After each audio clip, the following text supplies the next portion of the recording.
torba bara 2021 akka lakkoofsa Itoophiyaatti immoo amajjii 19 bara 2013 keessummeessaan keessan irraan namoo daandiiti. United States akka waraanni Eertiraa Tigraay keessaa tattamaan ba'u gaafatte.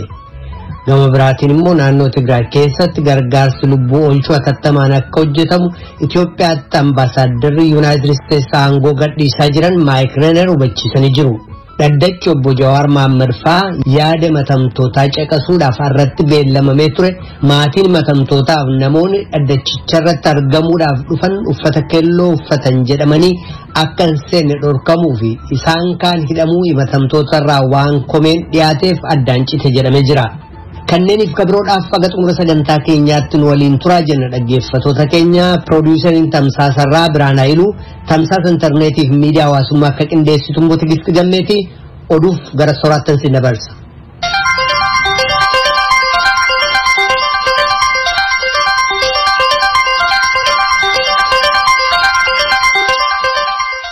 Ekuma fooliin adaa United States akka waraana Eertiraa ariitiin Tigraay gaafate. Waraan kana waan akka kaatiin himata ministeerii ajaa Ameerikaa oduu gargaraa argannee jira tuju bennutti. Dubbiimaan ministeerii damtaa alaa qixxata kaleessaa ganama Associated Pressiif iimeelii erganiin saamichi hookkarri saalarratti hundaa'e akkasumas qubsuma baqattootaa keessatti haleellaalee raawwatamaniif dhiittaa mirga namaa ilaalchisee gabaasaalee qabatamaan jiraachuu tuqanii jiran. Bulchiinsi Baayiden biyya uummata miliyoona 100 miliyoona 14 qabduuf baay'inni uummata ishee Afrikaa keessaa lammata taate mootummaa Itoophiyaaf kanneen lolarra jiran kabiroor ennaa lolli lubbuu galaafate kan naannoo Tigraay baatii 3tti dhiyaataa jiru kanatti dhiibbaa haaraan kaa'amu calaqqisa. Dubbiimaan kun loltoonni Eertiraa baqattoota Eertiraa dirqisiisanii gara Eertiraatti deebisuu isaaniif Associated Press torban kana baqattoota kanneen naannoo Tigraay keessaa godaanan tuquudhaan loltoonni Eertiraa saamicha raawwataa jiraachuu manarra deemanii dargaggoota ajjeesuuf innumaa akka angawaa naannoo fakkaachuudhaan hojjetaa jiru jedhan. Mootummaan Itoophiyaa loltoonni kun gamas jiraachuu haalus loltoonni Eertiraa hoogganoota naannoo Tigraay keessaa dheessan adamsanii kalolan ta'uun ibsamee jira. Bulchiinsi Tiraamp duraanii Eertiraan of qusachuu ishee galateeffataa ka ture yoo ta'u walitti bu'iinsi sun ennaa jalqabamu ejjennoon United States akkaan jijjiiramee jira. Ibsi Ameerikaan haaraan dararaa raawwatamaa jira jedhame qaama olabaan mul'inatti qorannaan akka geggeessamu gaafateera. Loltoonni Eertiraa hagam Tigraay keessa akka jiraniif sirriitti eessa akka jiran hanga ammaatti ifaa miti jedha ibsichi.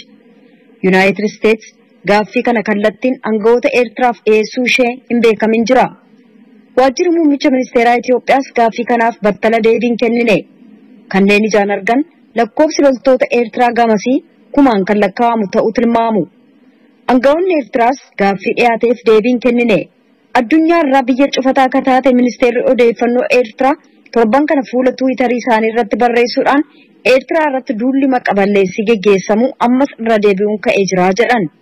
United States waraansa Tigraay keessaa hatattamaan dhaabatee gargaarsi namoomaa guutummaaf amansiisaa ta'e danqaa tokko malee naannoo addunyaa alaatti adda citee jiruu fi bakka yeroo hedduu humnoonni nagaa eegumsaa Itoophiyaa gargaarsa ergamu waliin deemaniif akka banamu gaafattee jirti.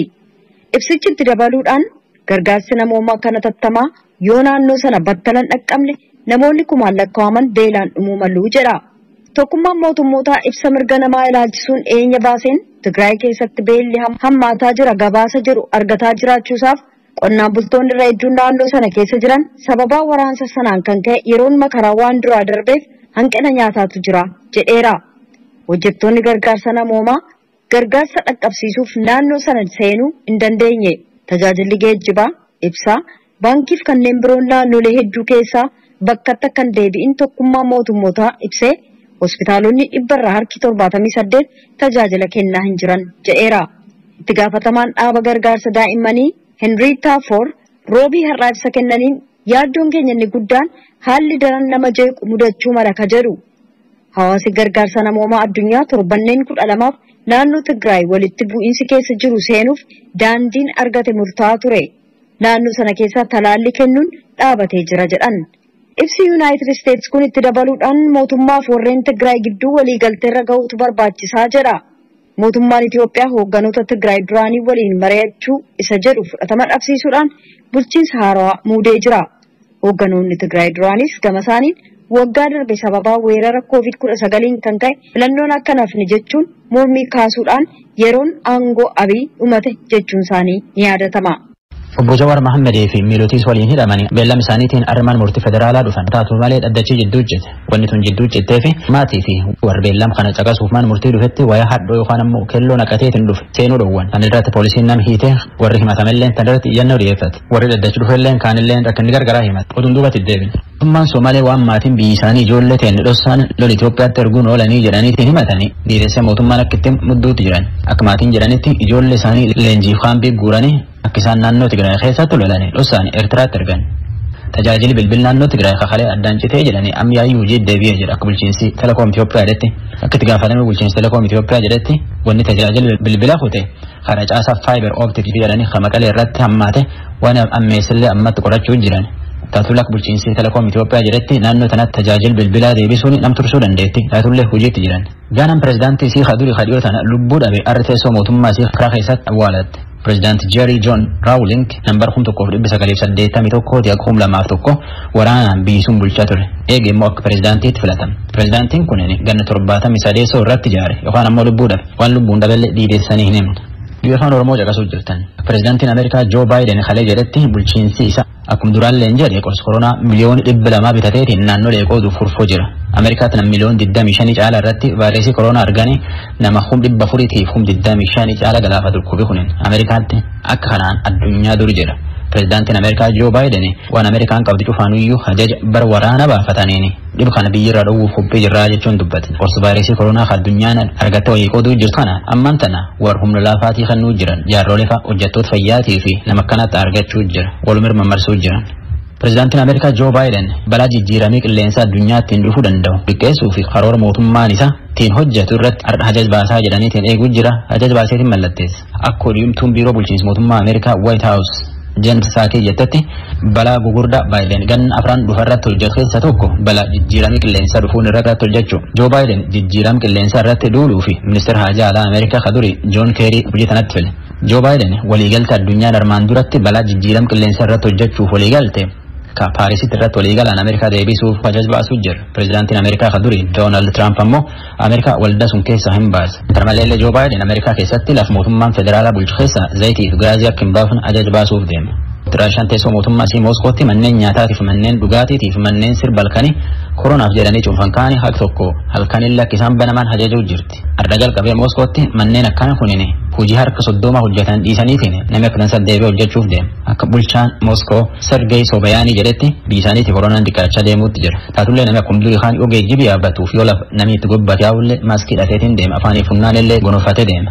Yuunivarsiitii fi manneen barnootaallee maan ta'u akka malaniin gurraan dhala jaarratti waan jiru jennaa jira. Raashaatti nam miliyoon 3.7 caala irratti koronaa argan. 71 caala galaafa dhukkube kunin. Addunyaatti nam miliyoon 100 caala koronaa kana qaba. Nam miliyoon 2 fi 100 caala galaafa dhukkube kunin.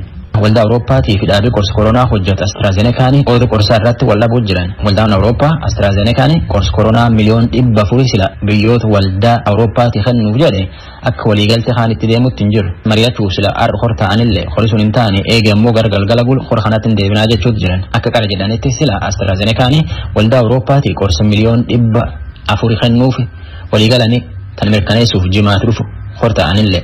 Bulchoota AstraZeneca biyya hedduutti qorsa koronaa kana gaafachuu jira. Humna ol waan taateef agum danda'anitti waliin ga'uu jirraa jedhan. Dhaabbileen mootummaan taa'injaa poolisiin Faransaay sanyii nam jibbaa namni miidhalle jedhaniitiin himachuu jiran. Dhaabbilee sana himachuu jiran keessaa tokko Human Rights Watch fi Amnesty International fa'a warra mirga namaatiif dabilmee nama irratti hojjetanii dubbatu. Akka himatti isaaniitti poolisiin biyyi suni nama Afrikaatiif nama raba wamcuuf irratti keessattuyyuu yooyyuu makiinaa dhaabanii waga gaafatanii tawarra itti uwwisan. Dhaabbileen tuniin akka caasaan poolisii Faransaay wayyaa'u gaafachuu jiran. Waan himataniin kan ammoo biiroo muummee ministeera biyyi suniitii fi ministeera biyyi keessaallee xiyaayyuu xalaa'ee ergatan. Indoneeziyaatti ibiddi laf jalaa volkaanoon gaarreen Meraappii iddoo ajaa'ibaa keessaa tokko ta'eetiin yoo akkam xiqqaate lolaan ibiddaa meetirii 1,500 caala gaarreen keessa faca'e. Akka bulchootii jedhanitti gaarreen Meraappii keessa ibiddee laf jalaa kan tokko kunini hagan ga'u tokkumaan tokkaani. Volkaanoon kunini aaraaf ibidda ol facaaseetiin gaarreen keessa ol ce'e. Warra naannoo sunitti dhiyaachuuf baqachiisuu jiran. Indoneeziyaan ardi Eeshiyaa kibba ba'aa keessa jirti. Yoo hedduu ibiddi akkuma kan lafa jalaa tokko. Oduun ammaaf qabtan ansoraa hafe.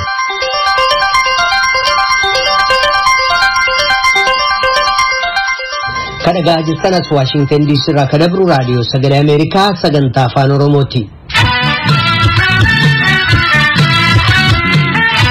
Daddachi obbo Jawaar Siraaj Mahammad faa yaada himatamtootaa caqasuuf irratti beellamamee ture addaan citee beellamni kabiraan kennamee jira. Daddachichi kan addaan citeef maatiin himatamtootaa fi namoonni daddachicha irratti argamuudhaaf dhufan uffata keelloo uffatan jedhaman akka hin seenne dhorkamuuf isaan kaan hidhamuu himatamtoota irraa komiin waan dhiyaateefi. Manichi murtiif rakkooleen irra uumaman furamanii akka lakkoofsa Itoophiyaatti gaafa Majjii 27 bara 2013 daddacha biraan ilaaluudhaaf beellama kennee jira. Muktaar Jamaaltuu Finfinnee irraa gabaase. Daddacha obbo Jawaar Siraaj Mahammad faa har'a himannaa fooyya irratti jecha amantaa himatamtootaa dhageeffachuudhaaf beellamameetiin ture. Sababa poolisiin maatii himatamtootaa fi namoota daddacha daawwachuudhaaf dhufan akka hin galle dhoggeen addaan citeetiin jira. Himatamtoonni obbo Jawaar Siraaj Mahammad, obbo Baqqala Garbaa, obbo Dajanee Xaafaa fi obbo Hamza Adaana wal duraa duubaan daddachaaf akka ibsanitti maatiin kenna haala adeemsi haqa kennaa irra jiru daawwachuudhaaf dhufeetiin dhoowwamuun sirrii miti jechuudhaan balaaleffatan. Manni murtichaa daddacha erga banaa godheetiin hayyame booda ammoo qaamoleen seeraa sababni daddacha kana ittiin ugguraniitiin namoota dhoowwaniifis hin jiru jechuudhaan mana murtichaatiif komii isaanii himataniitiin jiru. Namoonni dhooggaman hedduun isaanii uffata keelloo uffatan jechuudhaan kan dhooggaman ta'uu daddachicha irratti kan ibsame yoo ta'u isaanis deeggarsanuuf qabaniif dhufan waan ta'eef dhoowwamuu hin qabanis jechuudhaan himatamtoonni kaasan. Abukaatoleen himatamtootaallee bifa uffataa namni uffatu irratti seerri dhoorgaa yookaan ammoo qajeelfamni kaahame tokkollee haala hin jirreen dhoorkiin kun taasifamuun sirrii miti kunis ol aantummaa mana murtichaa kan sarbe jechuudhaan mana murtichaatiif himannaa dhiyeessaniitiin hin jiru. Adeemsa kanaan himatamtoonni osoo tasgabbaa'aniitiin miira qalbii sirriitiin hin jirre himannaa kana itti fufsiisuun hin danda'amu waan ta'eef daddachi addaan citeetiin beellamni biraa akka kennamullee gaafatan abukaatoleen himatamtootaa. Manni murtichaa yaada dabalataatiif abbootii halangaa kan gaafate yoo ta'u abbootiin halangaallee bifa uffata namoonni uffatan irratti kan rakkoo hin qabne ta'anillee garuu yaadaa fi xiyyeeffannaan uffatameef maali kan jedhu nu yaaddeessa jedhan. Kun osoo kanumaan jiru daddachi har'aa kun addaan cituun caalmattiyyuu himatamtoota waan miidhuuf osoo daddachi kun itti fufee gaariidha jechuudhaanillee yaada isaanii kennan. Yaada bitaa mirgaa kan caqase manni murtichaa dhimma uffata namoonni uffataniitiin dhufaniitiin wal qabateetiin qaamoleen nageenyaa marii itti dhiheessuu kan kaase yoo ta'u adeemsa kana keessatti namoonni hidhamanis jiraachuu malu akkasumatti ammoo maatiin keenya daddacharraa dhoowwaman jedhameetiin himannaa dhiyaateen wal qabatee namoonni akka daddachatti hin galle godhamaniitiin daddachi guutuudha jedhameetiin yaadamuu waan hin danda'amneef daddacha biraa jijjiiramaan gaafa Amajjii 27 bara 2013tti rakkooleen hadha uumamaniitiin adeemsa daddachichaa danqanii jiran jedhaman sirraahaniitiin akka daddachi taasifamu manni murtii ajajeetiin jira. Gabaasa Sagalee Ameerikaatiif Muktaar Jamaal Finfinneerraa.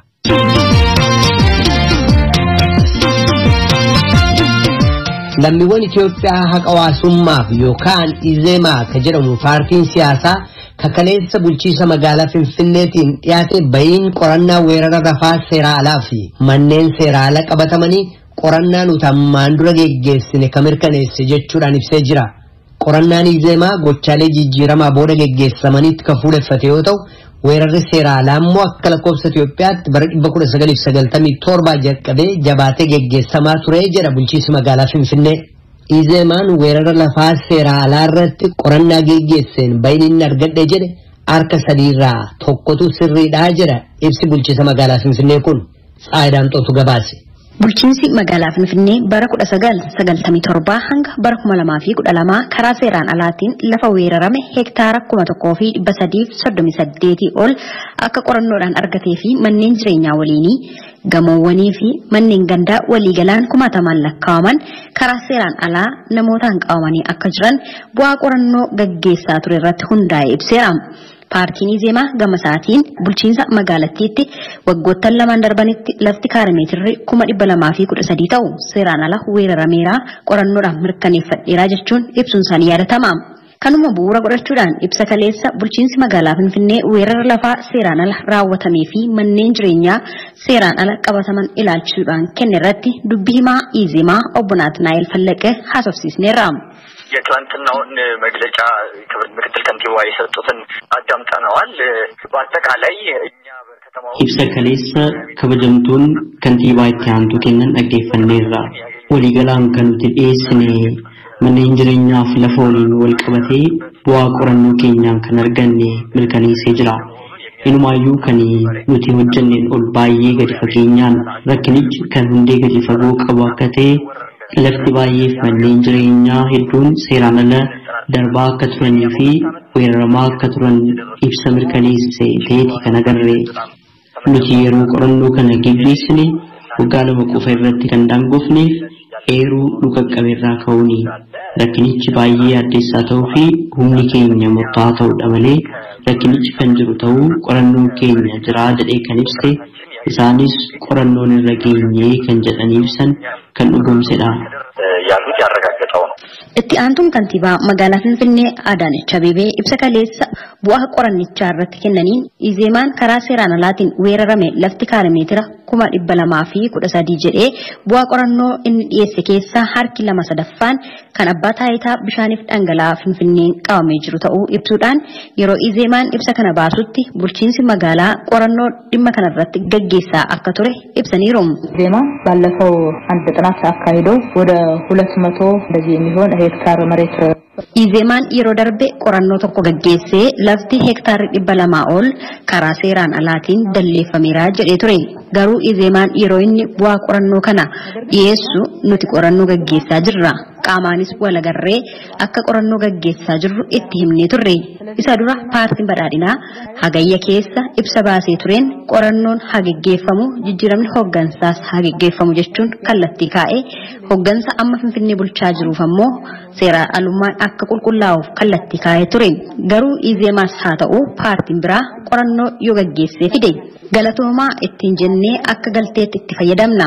Qabeenya waliin keenya waan ta'eef kanaaf bu'aa qorannoo Izeemaa akka galteetti fudhannee yeroo ilaallu harki 2/3 lafa abbaa taayitaa bishaaniif dhangala'aa magaalaa Finfinneetiin qabamee jiru kan irratti ijaarsi yeroo gaggeeffamaa jirudha malee kan nama dhuunfaatiin dalleeffamee jiru miti. Harka 1/3 garuu seeraan ala kan weeraramee dalleeffamee jiru ta'uu agarreerra kan isaan fidan keessaa.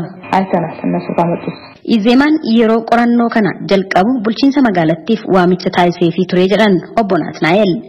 ጥናቱን በምናካሄድበት ጊዜ የከተማ አስተዳደሩ ጥናቱን የወሰደበት ያየበት መንገድ በጣም ትክክለኛ አልነበረ። yeroo qorannoo kana gaggeessinu bulchiinsi magaalaa haalli inni ittiin qoranicha ilaale yeroo kantiibaan itti aanaa duraanii turanis qoranicha yeroo jalqabnu waxabajjii bara 2012 qorannoo dhimma weerara lafaaf manneen jireenyaa seeraan ala qabaman irratti akka ta'e ibsinee fi turre.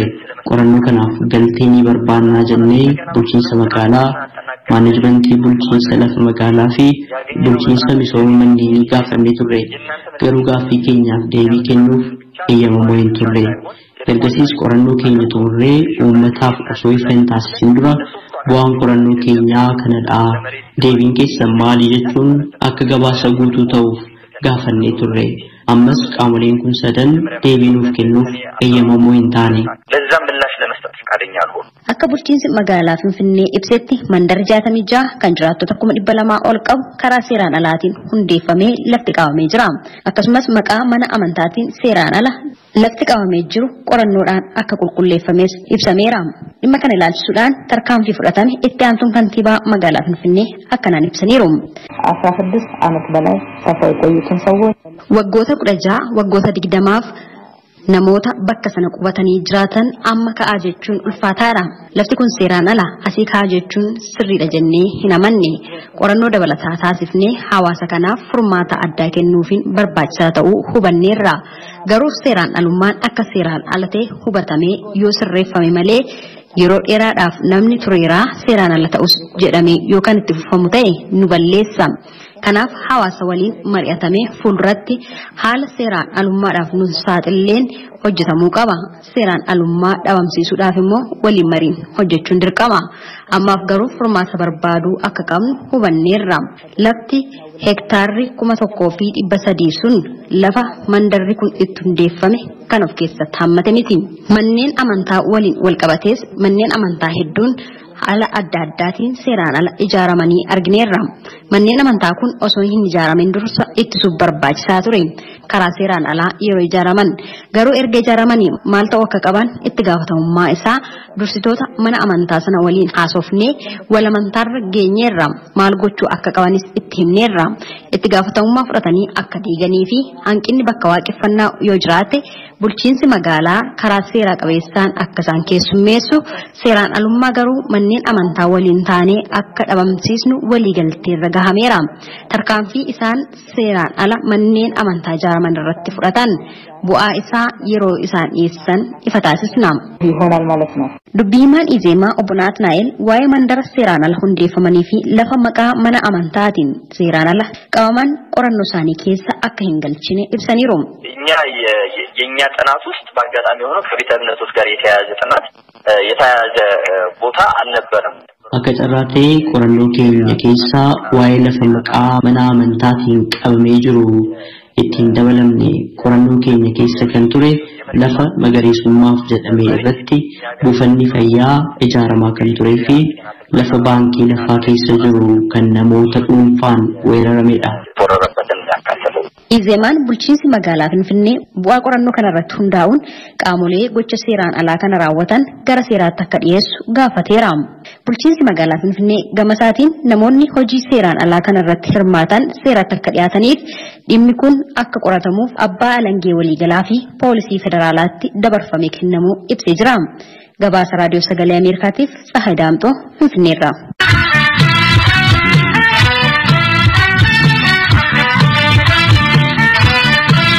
Kadhagaa jirtanas Washington DC irraa kadabru raadiyoo sagalee Ameerikaa sagantaa afaan Oromooti.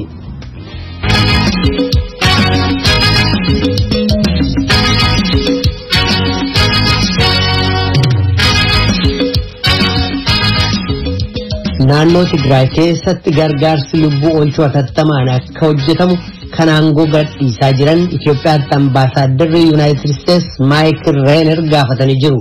Gama biraatiin loltoonni Eertiraa sochiin naannoo Tigraay keessatti geggeessaa jiran kan isaan yaaddesse ta'uu tuqanii hatattamaan akka dhaabatu gaafachuutti fufnaa jedhan.